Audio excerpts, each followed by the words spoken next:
Hi everyone, welcome to our course, and this is the very first lesson in the course. So if you are a total beginner who has never written any computer code before, this is the lesson for you.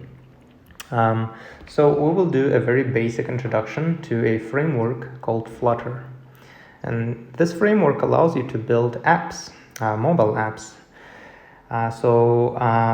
What we'll do is at the end of the lesson, we will have a little app that doesn't do much. All it does is just shows a little page like this, like you see on the screen right now.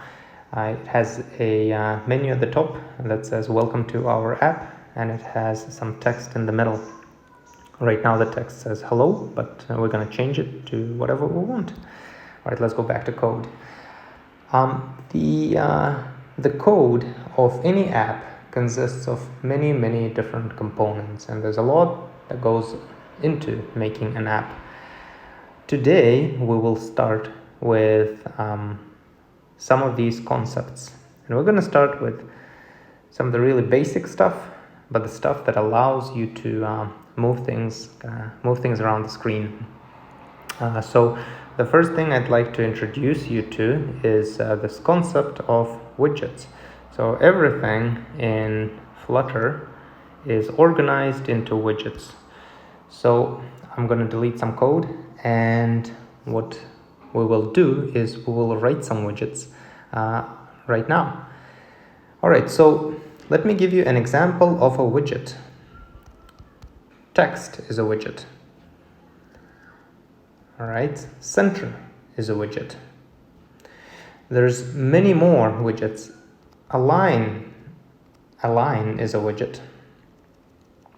There's lots of these widgets. We're going to start with one. We're going to start with text. Oops, it has to be capitalized.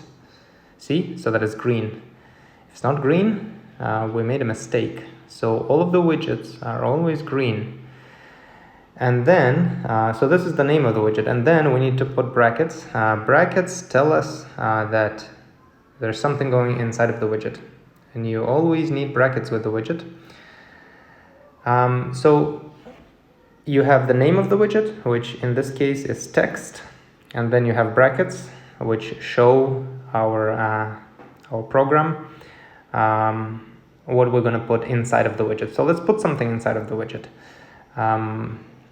I'm going to press enter right now.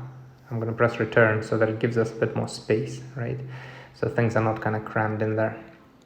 All right, so what are we going to put inside the text widget? Let's say, we'll say, this is my first app. We'll put that inside the text widget. So all you need to remember is that each widget consists of a name, in this case text. It consists of brackets that kind of show you what goes inside the widget, and then whatever actually goes inside the widget. So in our case, it's this text that's inside of the quotation marks. Okay, so let's try running this code and see what we get.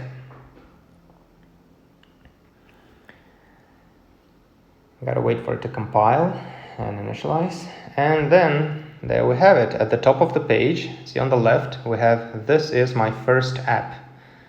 All right, good. So that was our widget. We can make another widget. There's lots of different widgets we could make, but for this lesson we'll make a center widget. So again we put the name, and again we put the brackets. And now just for our convenience, we're gonna press return so that we have a little more room for the things we put inside of it. Now, the center widget does not accept something like this, the text in quotes, inside of it. It just doesn't. This is something you have to remember. The center widget does not accept something like that.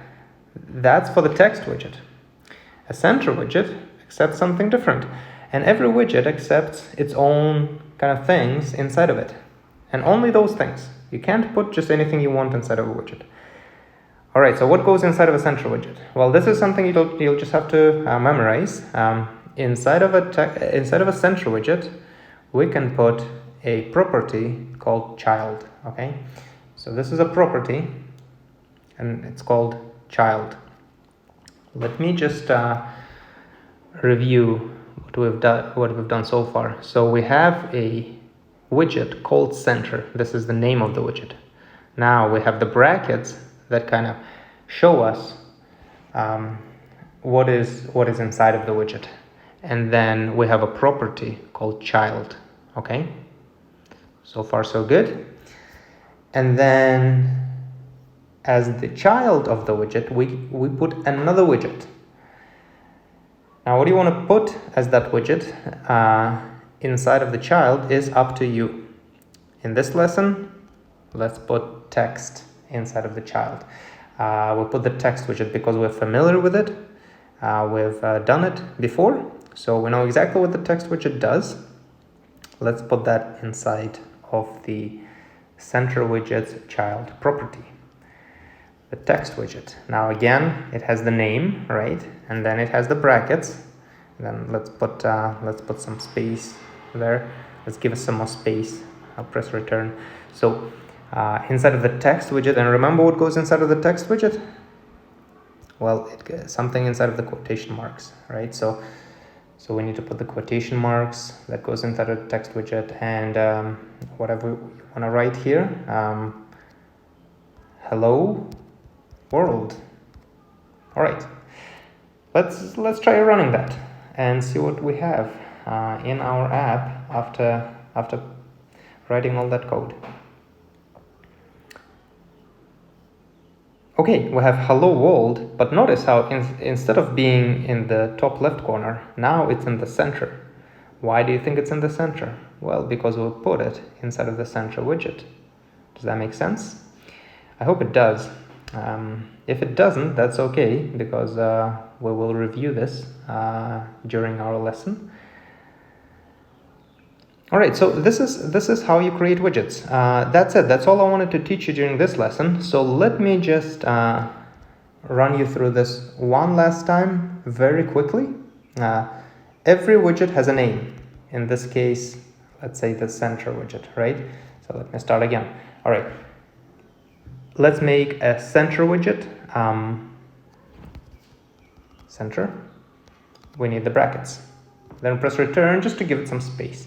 Then the center widget must have a property called child. You just have to remember that. Child. Okay. And now what do we put as the child of the center widget? Well, for this lesson, we're going to put the text widget. So let's make a widget named text. Text has to be uppercase T, that way it's green. And then remember, after the name, we'll put the brackets. And then just for our convenience, we'll press return to give us some space. And then inside of the text widget, we put something inside of quotation marks. So let's say again, hello world. Oops, world, right?